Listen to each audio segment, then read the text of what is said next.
दोस्तों की वीडियो आपके लिए बहुत ही खास है क्योंकि यह वीडियो आपके किस्मत का ताला खोलने में सहायक होगा। दोस्तों, आज के इस वीडियो में आज आपको जानने को मिलेगा कि वह 8 बात है कौन सी है। अगर मनुष्य इन 8 बातों को जान लेता है तो वह मनुष्य कभी गरीब नहीं रहता। इन 8 बातों को जानना प्रत्येक मनुष्य के लिए अत्यंत ही आवश्यक है। मित्रों, मैं आपको इन 8 बातों को एक कहानी के माध्यम से बताऊंगा। ये सभी के लिए अत्यंत ही लाभप्रद है। नमस्कार दोस्तों, स्वागत है आपका अपने YouTube चैनल हिंदी कहानी स्टोरी कहानियां पर। दोस्तों, अगर आप भगवान श्री राम को सच्चे दिल से मानते हो तो कमेंट में सच्ची श्रद्धा से जय श्री राम जरूर लिखें। मैं भगवान श्री राम से प्रार्थना करता हूँ कि हे प्रभु श्री राम, जो भी भक्त इस वीडियो को पूरा देखेगा और कमेंट में सच्ची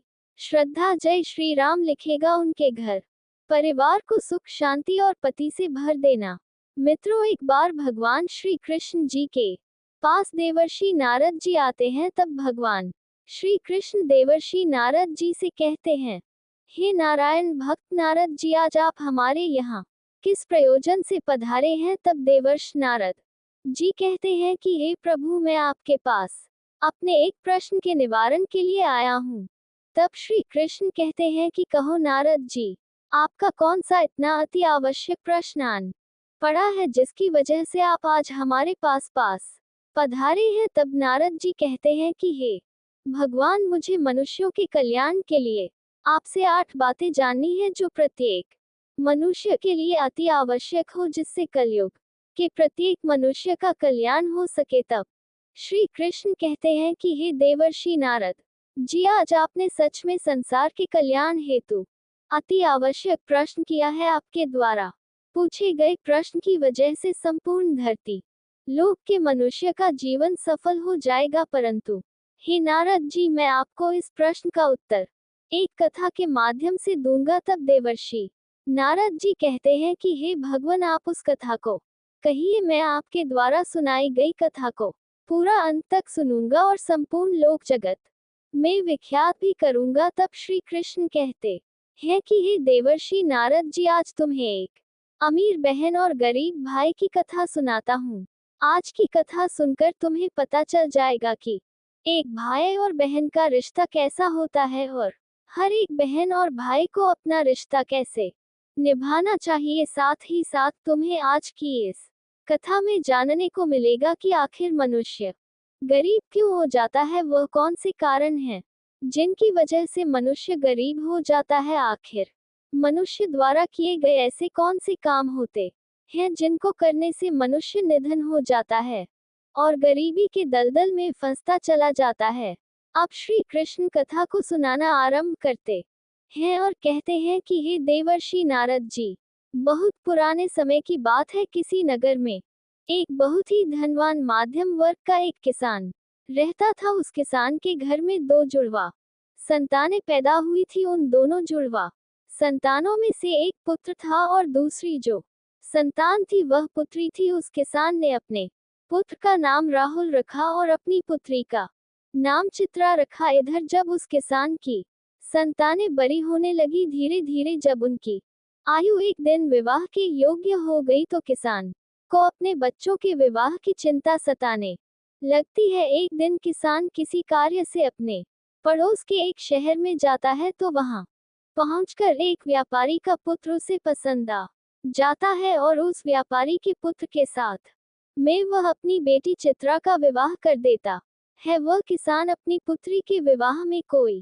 कमी नहीं छोड़ता है। इस प्रकार से चित्रा अपने पिता के यहाँ से विदा होकर अपने ससुराल चली जाती है। उसके ने अपनी बेटी को विदा करने के बाद वह अपने पुत्र के विवाह के बारे में सोचने लगता है। उसके मन में यह चल रहा था कि बेटी तो मेरी अपने घर की हो गई, अब मुझे अपने पुत्र का विवाह कर देना चाहिए। यदि मेरे पुत्र का विवाह हो गया तो मैं अपना बचा हुआ शेष जीवन अपनी बहू बेटियों के साथ में रहकर आराम से व्यतीत करूंगा। अब श्री कृष्ण कहते हैं कि है देवर्षि नारद जी, ईश्वर की लीला बड़ी विचित्र है। परमात्मा ना जाने कब किसको धनवान बना दे और कब किसके लिए गरीबी का द्वार खोल दे, इसके बारे में कोई नहीं जानता। अब उस धनवान किसान के साथ भी कुछ ऐसा ही होता है। एक दिन वह किसान एक बड़ी भयानक बीमारी की चपेट में आ जाता है। जब इधर किसान का पुत्र अपने पिता की ऐसी हालत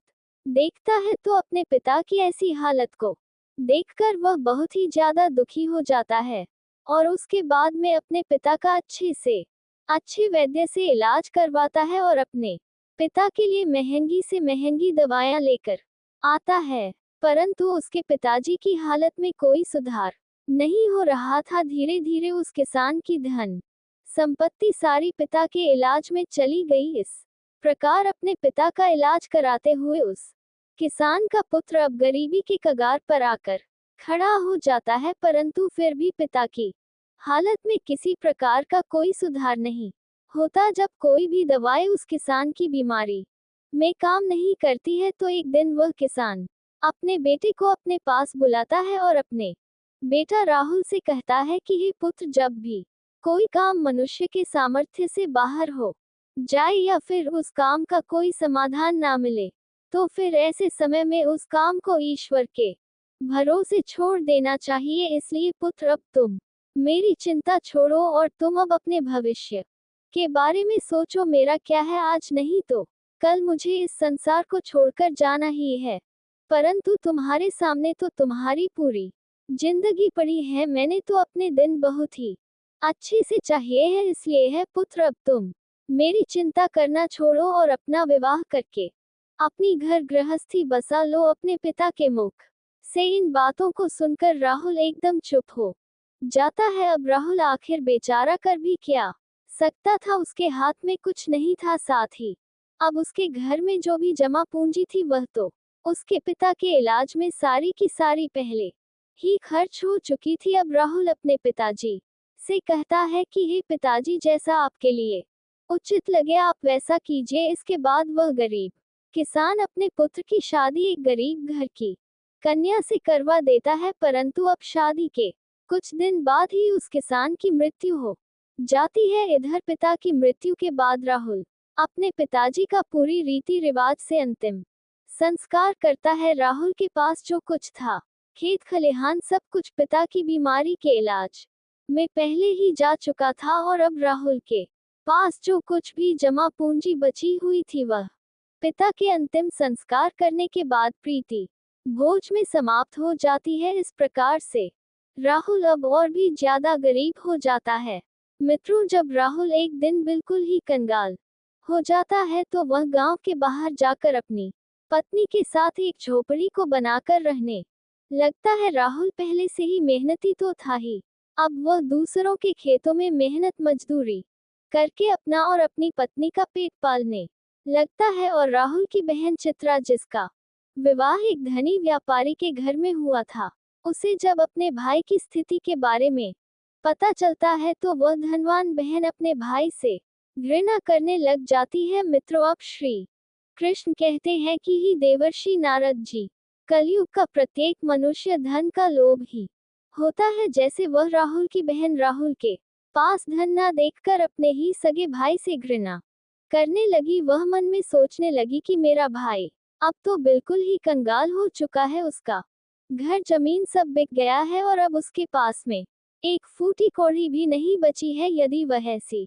हालत में वह मेरे ससुराल आता है तो उसे देख देख कर मेरी देवरानी और जेठानी या मेरा बड़ा ही अपमान करेंगे और मेरा मजाक बनाएंगी कि तेरे मायके वाले तो बिल्कुल ही कंगाल है। वैसे तो मेरे ससुराल में मेरी बहुत ही ज्यादा बदनामी हो जाएगी। इस कारण से वह चित्रा अपने सगे भाई से रिश्ता तोड़ देती है। वह बहन अपने भाई के लिए इतनी निर्दय हो जाती है कि ना तो चित्रा अपने भाई को अपने ससुराल बुलाती है और ना ही कभी अपने भाई के घर जाती है। अब चित्रा के भाई राहुल को धीरे धीरे अच्छी तरह से पता हो जाता है कि अब मेरी प्यारी सी मुस्कान वाली जो बहन हुआ करती थी वही बहन आज मुझसे नफरत क्यों कर रही है। इसलिए राहुल भी अपनी बहन के ससुराल कभी नहीं जाता है। इस प्रकार से चित्रा तो बड़े ऐशो आराम के साथ में अपनी ससुराल में अपनी जिंदगी गुजार रही थी।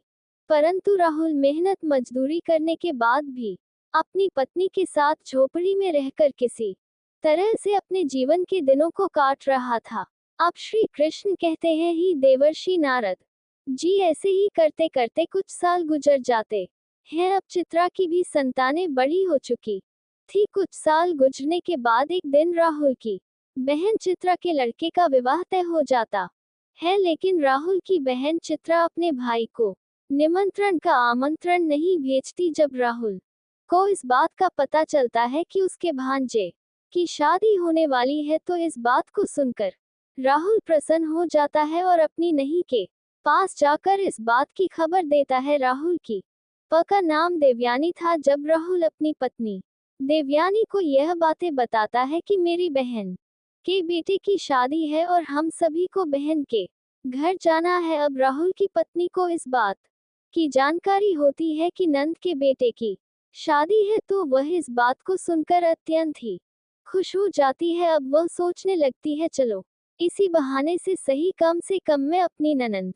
से जाकर के मिल तो आऊंगी और उसके घर को देखा होगी। देवयानी खुश होकर अपने पति से कहती है ही पतिदेव मैं आपके साथ में जरूर चलूंगी, लेकिन पहले मुझे ये बताओ क्या हमारी प्यारी नंद ने हमारे लिए निमंत्रण के लिए आमंत्रण पत्र भेजा है या नहीं। अपनी पत्नी के मुख से इन बातों को सुनकर अब राहुल बिल्कुल ही चुप हो जाता है। अब राहुल अपनी पत्नी देवयानी से कहता है कि हे प्रिय, न्योता तो नहीं आया है, पर मुझे ये दूसरों के द्वारा खबर मिली है कि हमारे भांजे की शादी है, किंतु इससे क्या फर्क पड़ता है कि न्योता आया है कि नहीं, आखिर वह भी तो हमारी बहन का ही बेटा है। तब देवयानी अपने पति राहुल से कहती है हे प्रिय, देखो बात तो आपकी सही है कि आपके भांजे की शादी है, लेकिन बिना निमंत्रण के नंद के घर जाना उचित नहीं है और आपको भी वहां नहीं जाना चाहिए। राहुल अब अपनी पत्नी देवयानी को समझाता है कि हे प्रिय, चित्रा के ससुराल वाले बड़े ही धनवान आदमी हैं, उन्हें हमारी याद नहीं रही होगी या फिर हो सकता है कि उन्होंने हमारे यहाँ पर निमंत्रण भिजवाया हो, लेकिन निमंत्रण वाला पर्चा हमारे पास तक नहीं पहुँचा हो। इसलिए हे प्रिय, तुम किसी भी प्रकार की कोई भी सोच विचार मत करो और बच्चों को निमंत्रण जाने के लिए तैयार करके मेरे साथ तुम भी बहन के घर के लिए चलो। जब देवयानी ने अपने पति राहुल की इन बातों को सुना तब उसने जवाब दिया। देवयानी कहने लगती है कि या यदि तुम जाना चाहते हो तो तुम जा सकते हो, लेकिन बिना निमंत्रण के मैं नहीं जाऊंगी।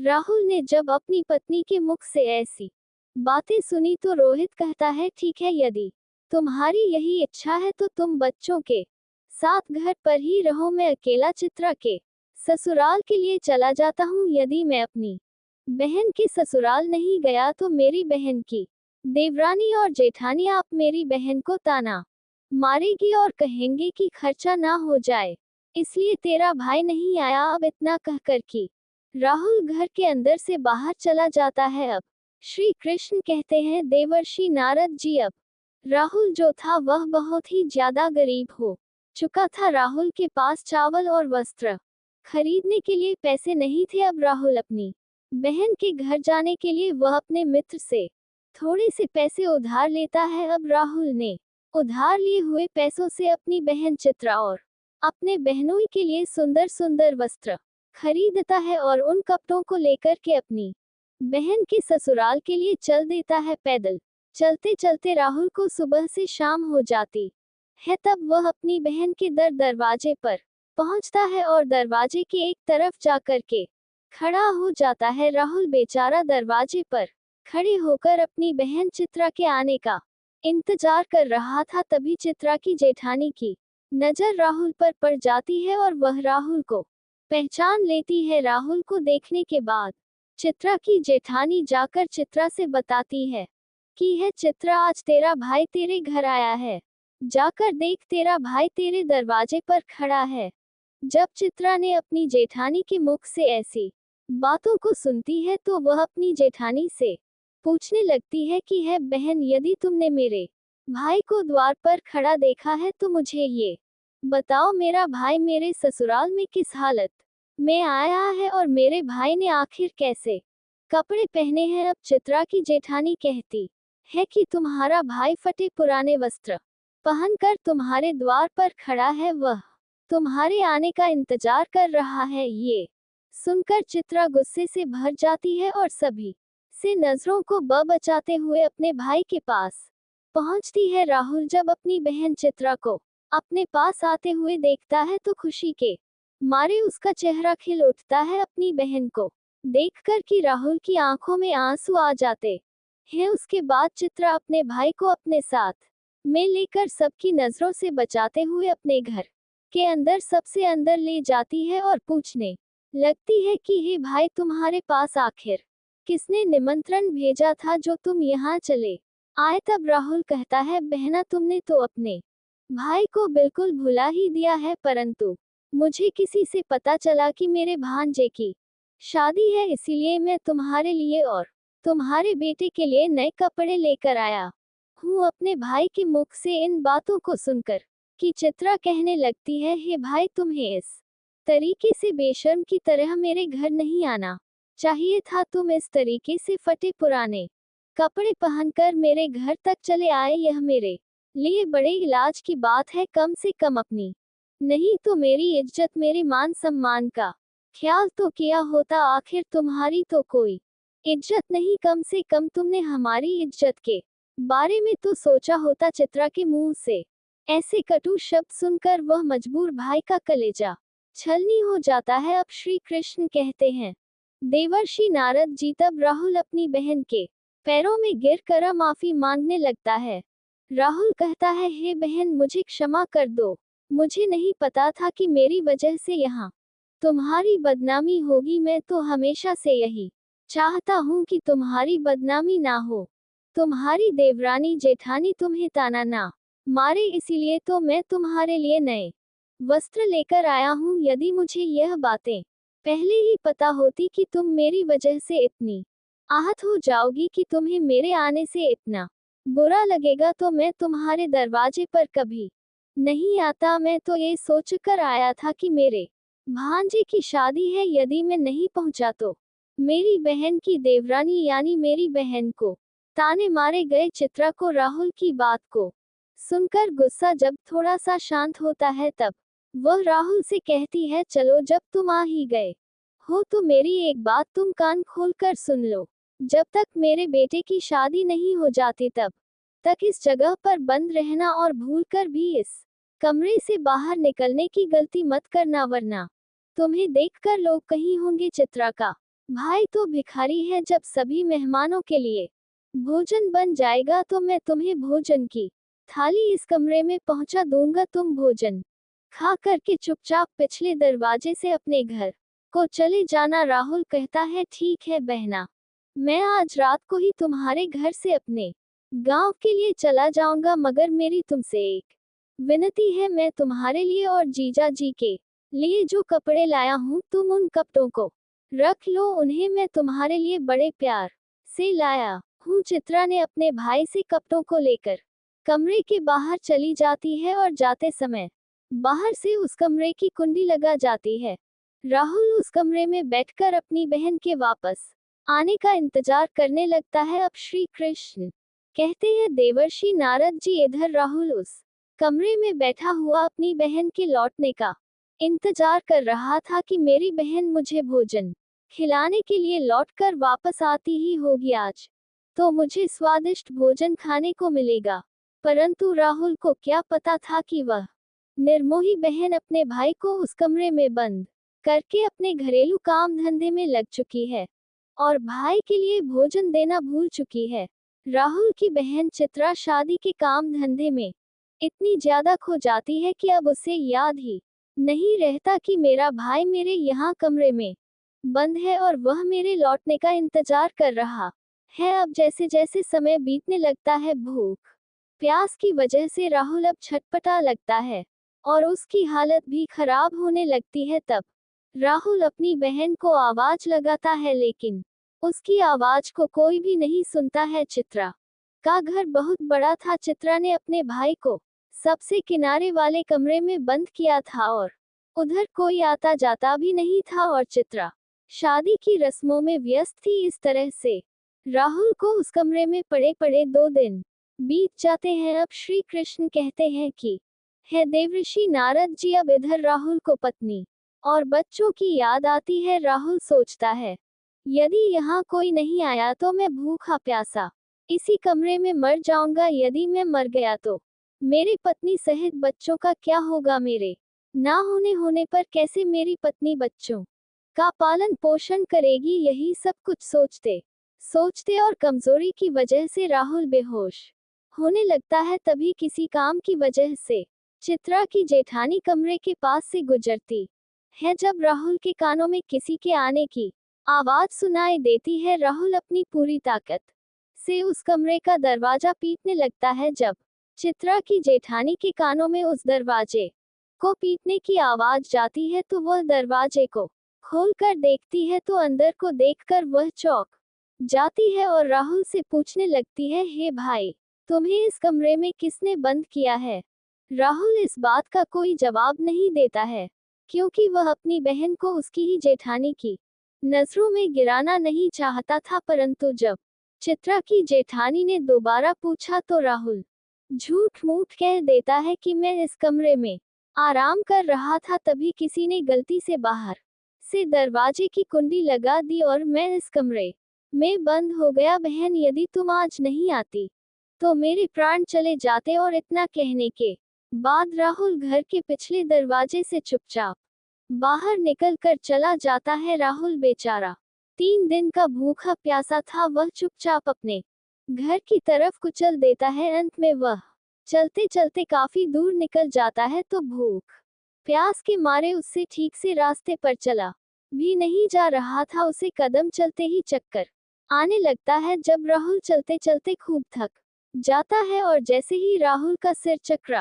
चकराता और वह जमीन पर गिरने वाला होता है, तभी वहां पर कहीं से एक बूढ़ी औरत आ जाती है और वह बूढ़ी औरत राहुल के गिरने से पहले ही राहुल को पकड़ लेती है। अब श्री कृष्ण कहते हैं, ही देवर्षि नारद जी, जब कुछ घंटे बाद राहुल को दोबारा होश आता है तो राहुल स्वयं को एक बूढ़ी औरत की गोद में लेटा हुआ पाता है। बूढ़ी औरत एक पंखा लेकर उसको हवा कर रही थी। होश आने के पश्चात राहुल खड़ा हो जाता है और खड़े होने के बाद में उस बूढ़ी औरत से कहता है, हेमा, तुम कौन हो मित्रों? आप श्री कृष्ण कहते हैं कि देवर्षि नारद जी, जिस बूढ़ी माँ की गोद में वह बेचारा राहुल लेटा हुआ था, वह बूढ़ी माँ साक्षात देवी माँ थी, क्योंकि राहुल की पत्नी सुशीला रोज उस देवी माँ की पूजा किया करती थी और पूर्ण श्रद्धा से भाव से देवी माँ की भक्ति किया करती थी। इसीलिए जब रोहन चक्कर खा कर के गिरने वाला होता है तो उसी समय पर देवी माँ प्रकट होकर रोहन को संभाल लेती है और रोहन का सिर अपनी गोद में रखकर उसे अपनी गोद लेती है। जब रोहन को होश आता है तो वह देवी माता के लिए प्रणाम करके कहता है, हे देवी माँ, तुम कौन हो? अब श्री कृष्ण कहते हैं कि ही देवर्षि नारद जी। वह बूढ़ी औरत कहती है, मैं एक दुखी हूँ और इस जंगल को अपना घर समझकर इस जंगल के बीचों बीच वास करती हो। तब राहुल उस बुढ़िया को प्रणाम करके अपने घर के लिए वहां से चलने लगता है। तभी उस समय पर बूढ़ी औरत कहती है, बेटा, तुम भला कहाँ से आ रहे थे और इधर कहाँ को जा रहे हो? तब राहुल बताता है, माँ, मेरे भांजे की शादी थी, इसी वजह से मैं अपनी बहन के घर गया हुआ था और इधर मेरा गांव है, मैं इधर अपने गांव के लिए जा रहा हूँ। बूढ़ी औरत राहुल से कहती है, बेटा, यदि तुम बुरा ना मानो तो मैं तुमसे एक बात पूछना चाहती हूँ। तब राहुल कहता है, पूछो माँ, तुम मुझसे क्या पूछना चाहती हूँ? बूढ़ी औरत कहती है कि बेटा, यदि तुम अपनी बहन के घर से आ रहे हो, जैसा तुमने मुझे बताया कि तुम्हारी बहन के यहाँ पर शादी थी, तो फिर तुम खाली हाथ कैसे अपने घर जा रहे हो? क्या तुम्हारी बहन ने तुम्हारे बच्चों और पत्नी के लिए कुछ नहीं भेजा गया? तब उस बूढ़ी औरत के मुख से ऐसी बातों को सुनकर कि राहुल की आंखों में आंसू जाते हैं, राहुल उस बूढ़ी औरत को सारी बात बता देता है। इस प्रकार से राहुल के मुंह से पूरी घटना को सुनने के बाद में वह बूढ़ी माता कहती है कि पुत्र, तुम किसी भी प्रकार की चिंता मत करो, जो हुआ उसे भूल जाओ और सुनो, यहाँ से कुछ दूरी पर मेरा एक बगीचा है, उस बगीचे में अनेकों प्रकार के फल लगे हुए हैं। तुम उस बगीचे में चलकर कि पहले कुछ फल खाकर अपना पेट भर लो, क्योंकि तुमने 2 दिन से कुछ नहीं खाया है। जब तुम्हारा पेट भर जाए तो कुछ फल तुम अपनी पत्नी और बच्चों के लिए भी तोड़कर रख लेना। जब तुम्हारी पत्नी और बच्चे जब भी तुमसे मिलेंगे तो पूछेंगे कि तुम अपनी बहन के ससुराल से क्या लेकर के आए हो, तो तुम कह देना मेरी बहन ने तुम्हारे लिए फल भेजे हैं। ऐसा करने से तुम अपनी पत्नी और बच्चों के सामने शर्मिंदा होने से बच जाओगे और इससे तुम्हारी मान प्रतिष्ठा भी बची रहेगी। राहुल इस प्रकार से जब बूढ़ी औरत की इन बातों को सुनता है तो वह उनकी बात मानकर के राहुल बूढ़ी औरत के बगीचे में पहुंच जाता है। उस बगीचे में नाना प्रकार के फल लगे हुए थे। तब राहुल उन वृक्षों से फल तोड़कर खाने लगता है और जब उसका पेट भर जाता है तो कुछ फलों को तोड़कर के वह अपने थैले में रख लेता है। ये सब करने के बाद में राहुल उस बूढ़ी औरत से आज्ञा लेकर अपने घर के लिए चलने को तैयार होता है तो वह बूढ़ी औरत राहुल से कहती है, हे पुत्र, जाते समय तुम मेरी इन 8 बातों को ध्यान से सुनते जाओ, ये तुम्हारे जीवन में बहुत ज्यादा काम आएंगी। मित्रों, अब श्री कृष्ण कहते हैं, हे देवर्ष नारद जी, आपने अभी तक जो कहानी सुनी है कि वह 8 बातें कौन सी है जिसे सबको पता होना चाहिए। अब इस कथा में आपको वह 8 जानने को मिल जाएंगे। अब श्री कृष्ण कथा को आगे बढ़ाते हुए कहते हैं कि इस प्रकार से बूढ़ी औरत जो साक्षात देवी का अवतार थी, वह राहुल को 8 बातें बताती है। उन 8 बातों को सुनकर कि राहुल अपने घर के लिए चल देता है। जब राहुल फलों से भरे हुए उस थैले को लेकर अपने घर पर पहुंचता है तब राहुल के छोटे छोटे बच्चे और राहुल की पत्नी राहुल के पास आते हैं और पूछने लगते हैं, पिताजी, आप बुआ के घर से आ रहे हो, आखिर बुआ ने हमारे लिए क्या भेजा है। राहुल ने जब अपने बच्चों के मुंह से यह सुना तब राहुल ने अपने हाथों का थैला अपनी पत्नी को थमा दिया और थैला देने के बाद राहुल घर से बाहर निकलकर चला जाता है।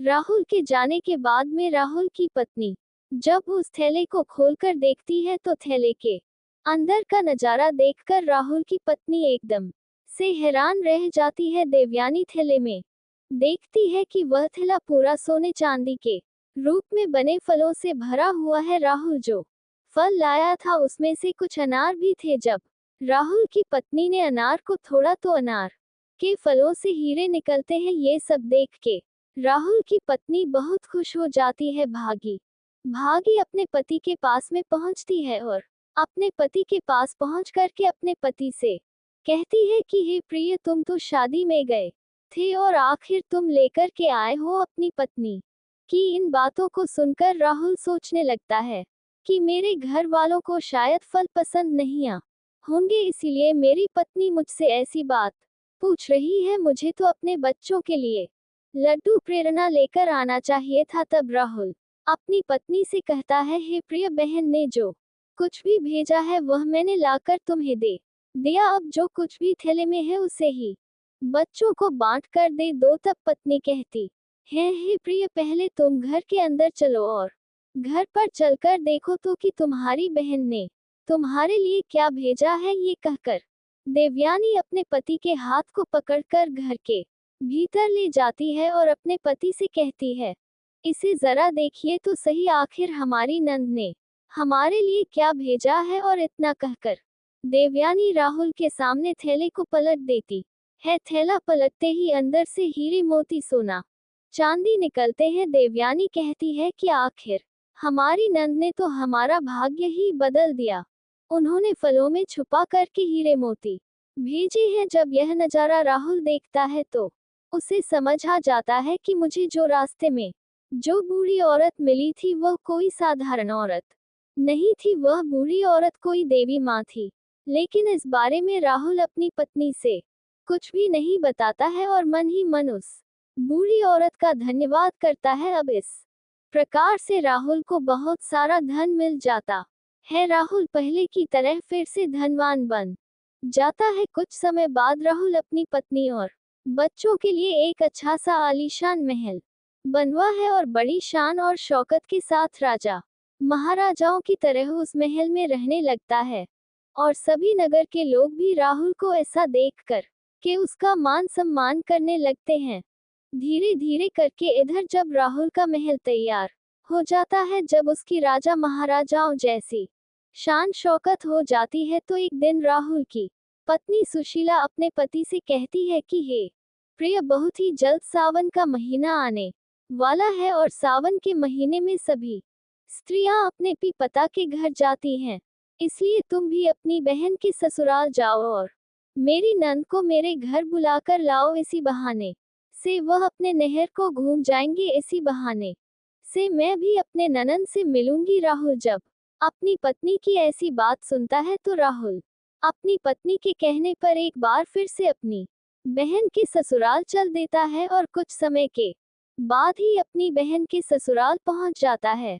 अब राहुल एक बार फिर से अपनी बहन के उसी दरवाजे पर जाकर खड़ा हो जाता है जिस दरवाजे पर वह कुछ दिन पहले आकर के खड़ा हुआ था। उसी समय पर चित्रा की जेठानी घर से बाहर निकलती है और बाहर का नजारा देखकर कि वह तुरंत ही दौड़ी दौड़ी चित्रा के पास में चली जाती है और चित्रा से कहती है कि हे चित्रा बहन, आज भी तेरा भाई आया है। अपनी जेठानी के मुख से इस बात को सुनकर चित्रा कहने लगती है, ही बहन, कोई भी भिखारी मेरा भाई नहीं हो सकता, मेरा कोई भाई नहीं है।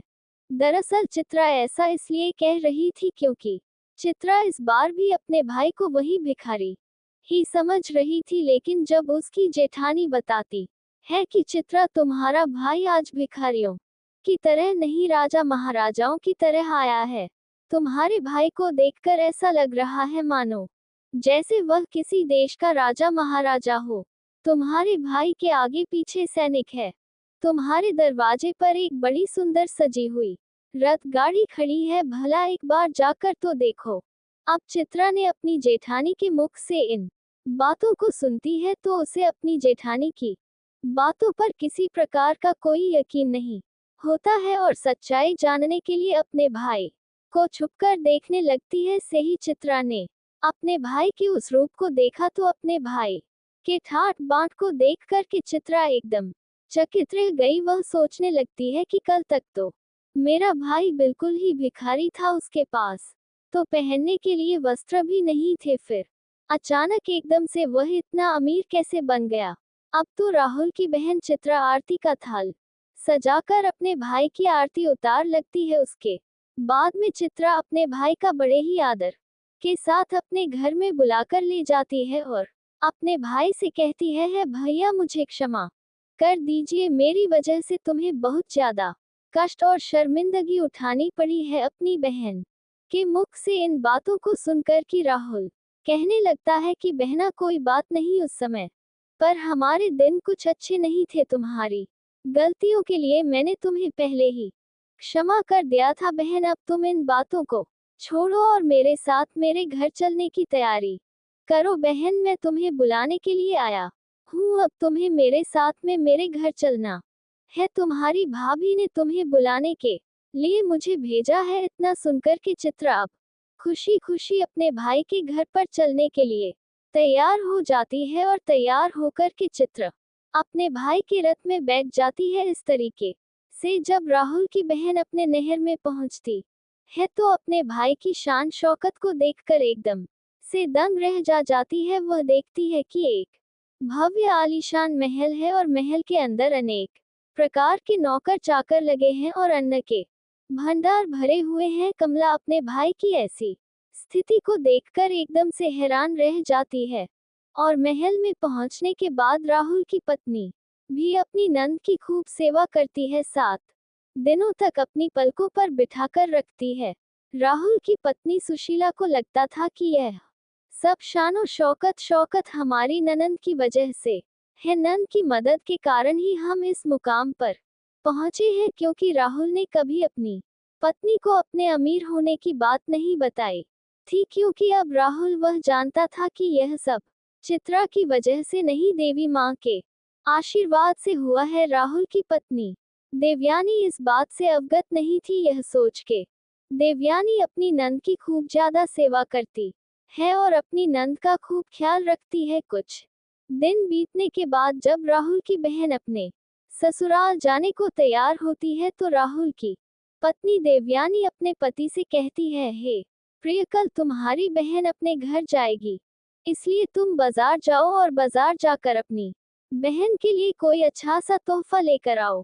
अपनी पत्नी की इन बातों को सुनकर राहुल घर से चला जाता है और राहुल एक मोची की दुकान पर पहुंचता है और मोची से कहता है, हे मोची भाई, मुझे अपनी बहन के लिए बोलने वाली झूठी बनवानी है, क्या तुम मेरी बहन के लिए बोलने वाली ज्योति बना सकते हो? मोची कहता है, सेठ, मैं बोलने वाली झूठी तो बना दूंगा, लेकिन उसके बनवाने की बहुत कीमत लगेगी। तब राहुल कहता है, अब वह मोची से कहता है, भाई, मैं तुम्हें मुंह मांगा पैसा दूंगा, लेकिन तुम ऐसी जूतियां बना दो कि वे जूतियां जब भी मेरी बहन पहन कर चले तो वे जूतियां बारी बारी से मैं आपको जो यह 8 बातें बताने वाला हूँ उन 8 बातें को बोले। इसके बाद मोची को राहुल विज्ञान की 8 बातें बताता है, जो बातें उसे उस बूढ़ी औरत ने चलते समय बताई थी। अब श्री कृष्ण कहते हैं कि ही देवर्षि नारद जी अब राहुल मोची से कहता है कि है मोची भाई, अब मैं तुम्हें वह ज्ञान की बातें बताता हूँ। इस प्रकार से राहुल बारी बारी से वे आते मोची को बताता है। राहुल कहता है कि पहली बात तो यह है कि कहीं मानवता की भूल होती है, अज्ञानता निर्धनता का मोल। राहुल दूसरी बात बताता है, समय भरोसे जो बैठा रहता है सदा गरीब बना रहता है, वह मनुष्य अपना काम बदलता नहीं तो उसका कभी नसीब आलस में ही बीतता है। तीसरी बात, जो मनुष्य सदा ही परिवर्तनहीन कम करता वह भी सदैव निधन ही रहता है। चौथी बात यह है कि गरीबी से बड़ा है कोई अभिशाप नहीं है, इसलिए ज्ञान को हासिल करके अज्ञान को दूर करो। पांचवी बार, आप दोष समय को दो नहीं दो मजबूत कम साधना में जूतो और अपनी गरीबी दूर करो। छठी बार इस प्रकार बताता है, कम कभी कोई कार्य नहीं करता है, नसीब सदैव भाग्य भरोसे नहीं बैठता है, वह मानव के द्वारा किए गए परिश्रम के भरोसे बैठता है। सातवीं बात इस तरह से बताता है, अज्ञानी पर ही सदा ही प्रेम करे। एक गरीब आदमी गरीबी को बारंबार विजय करने वाला एक विजेता होता है। ज्ञान सदैव हथियार का काम करता है। आठवीं और सबसे आखिरी बात बताते हुए राहुल कहता है कि ही मोची भाई, मेरी बहन जब 8वां कदम रखे तो ज्योतियां बस यही बात बोले कि पैसों के बाजार में बदल गई तहजीब, धन दौलत से जुड़े रहे रिश्ते हुए गरीब। इधर राहुल मोची से कहता है कि ही मोची भाई, ऐसी 8 बातें बोलने वाली मुझ जूतियां बना दो। जब यह 8 बातें वह जूतियां बोलेगी और जब मेरी बहन इन बातों को सुनेगी तो उसे अपनी गलती का एहसास होगा कि उसने कैसे पैसे के घमंड में आकर के अपने भाई का ऐसा अपमान किया था। उसे अपने भाई का अपमान नहीं करना चाहिए था। अब श्री कृष्ण कहते हैं कि देवर्ष नारद जी राहुल उस मोची से अपनी बहन के लिए हीरे मोतियों से जुड़ी हुई सोने और चांदी की जूतियां बनवा है और उन जूतियां को ले जाकर अपनी बहन के लिए उपहार स्वरूप दे देता है। सोने चांदी की जूतियां को देख करके चित्रा का चेहरा एकदम खेल सा जाता है। अब चित्रा अपने भाई से विदा लेकर अपने घर चली जाती है। जब चित्रा अपने ससुराल पहुंच जाती है तो चित्रा की देवरानी जेठानी पूछने लगती है, चित्रा, तुम अपने भाई के घर से आए हो, तुम्हारे भाई ने तुम्हें क्या उपहार दिया है? तब चित्रा अपनी देवरानी जेठानी तथा अपने सास ससुर और अपने देवर जेठ को अपने भाई के द्वारा दी हुई भेंट दिखाती है और वह कहती है, देखो, मेरे भाई ने मुझे सोने चांदी से जुड़ी हुई हीरे मोती से जुड़ी हुई यह जूतियां दी हैं। तब चित्रा उन जूतों को पहन करके चलकर दिखाती है। जैसे ही चित्रा उन जूतियां को पहन करके चलती है तो जूतियां बोलती हैं कि पैसों के बाजार में बदल गई तहजीब, धन दौलत से जुड़ रहे रिश्ते हुए गरीब। जब चित्रा इस बात को सुनती है तो उसका सर शर्म से नीचे झुक जाता है और अपने भाई को याद करके एकदम से रोने लगती है। जब चित्रा का ऐसे लटका हुआ मुंह उसकी देवरानी जेठानी देखती है तो वह पूछती है कि चित्रा, आखिर क्या हुआ जो तुम अचानक से रोने लगी? तो चित्रा अपनी देवरानी और जेठानी को सारी बातें बताती है कि है बहन मैंने पैसों के घमंड में आकर अपने भाई को कितना भला बुरा कहा था। मैंने अपने भाई के एक गिलास पानी तक नहीं पूछा था। आज देखो मेरे भाई ने मुझे कितनी कीमती जूतियां बनवा कर दी हैं। अब तो मुझे अपने आप से घृणा होने लगी है। मैं तो जीना नहीं चाहती। तभी चित्रा की जेठानी उसे समझाने लगती है कि ही बहन जो भी कुछ हुआ उसे भूल जाओ। आगे से याद रखना कभी किसी के साथ में ऐसा बर्ताव मत करना, क्योंकि जो व्यक्ति धन दौलत का घमंड करता है उससे माता लक्ष्मी हमेशा के लिए दूर चली जाती है। इसलिए मेरी यह बातें तुम सदा याद रखना। और इस तरीके से चित्रा की जेठानी चित्रा को समझाती है, जिससे अब चित्रा भी प्रेम व्यवहार के साथ सबसे पेश आने लगी थी। अब श्री कृष्ण कहते हैं, हे देवर्षि नारद जी, अब तो तुमको वह 8 बातें पता चली गई होंगी। वह अगर प्रत्येक मनुष्य को पता चल जाए तो वह कभी गरीब नहीं रहता। अब देवर्षि नारद जी कहते हैं कि हे प्रभु, मुझे अभी भी नहीं पता चल पाया है, कृपया स्पष्ट बताने की कृपा करें। अब श्री कृष्ण कहते हैं, ठीक है देववश नारद जी, मैं तुमको बताता हूँ कि वह 8 बातें कौन सी है जिन्हें जानने के बाद मनुष्य कभी गरीब नहीं रहता है। पहली बात, जो व्यक्ति रात्रि के समय रसोई में झूठे बर्तन रखता है और खाने पीने की चीजों को बर्बाद करता है, ऐसा व्यक्ति बहुत ही जल्दी निधन हो जाता है। दूसरी बात, जिस घर में घर की स्त्रियों का अपमान होता है, स्त्रियों की इज्जत नहीं की जाती, उस घर में देवी लक्ष्मी ज्यादा दिनों तक नहीं रुकती। तीसरी बात, जिस घर की स्त्रियां सूर्यास्त होने के बाद अपने घरों में झाड़ू लगाती है, चूल्हा चौका करती है, ऐसे परिवार के लोग बहुत जल्दी गरीब हो जाते हैं। चौथी बात, जिस घर परिवार में पैसों की कदर नहीं की जाती, बेफिजूल कार्यों में पैसे बर्बाद किए जाते हैं, ऐसे घरों से भी माता लक्ष्मी रूठकर चली जाती है। पांचवी बात, जो लोग पैसे आने के बाद में उस पैसे से दूसरों के मान प्रतिष्ठा को ठेस पहुंचाते हैं या फिर अपने धन के बलबूते पर दूसरे लोगों को परेशान करते हैं, ऐसे लोगों के घरों से भी माता लक्ष्मी बहुत जल्दी चली जाती है। छठी बात, जिस घर के लोग अपने कर्तव्यों का पालन नहीं करते, जो अपने कार्यों को कल पर टालते रहते हैं, उन लोगों के घरों से भी माता लक्ष्मी रूठ जाती है। सातवीं बात, जिस घर परिवार के लोग अपने से बड़े लोगों की इज्जत नहीं करते, अपने से बड़ों का कहना नहीं मानते या फिर अपने से बड़ों से कटु शब्द बोलते हैं, ऐसे लोगों को भी गरीबी का सामना करना पड़ता है, वह भी निर्धनता के हकदार होते हैं। आठवीं और अंतिम बात, जिस घर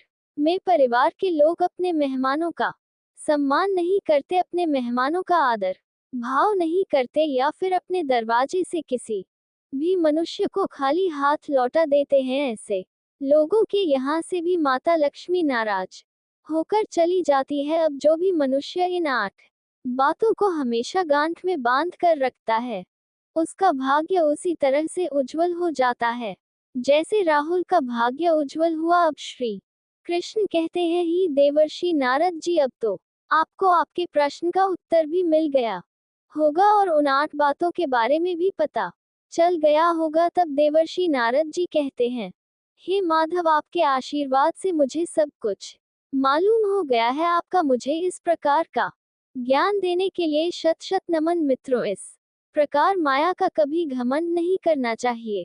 ईश्वर न जाने कब किसके लिए गरीब का द्वार खोल दे और कब किसके लिए अमीरी का द्वार खोल दे, इस बात को किसी को पता नहीं है। ये बात उस मनुष्य के समझ में भी आ जाती है कि पैसों के घमंड में आकर कभी भी किसी का अपमान या अनादर नहीं करना चाहिए। तो मित्रों, मैं आशा करता हूँ आपको हमारे वीडियो के द्वारा दिया गया ज्ञान अच्छा लगा होगा। मित्रों, अगर आपको यह वीडियो अच्छा लगा होगा तो वीडियो को लाइक करें और हमारे YouTube चैनल हिंदी कहानी स्टोरी कहानियाँ को सब्सक्राइब करके अगर आप श्री राम जी के सच्चे भक्त हैं तो कमेंट में सच्ची श्रद्धा से जय श्री राम जरूर लिखिए। धन्यवाद।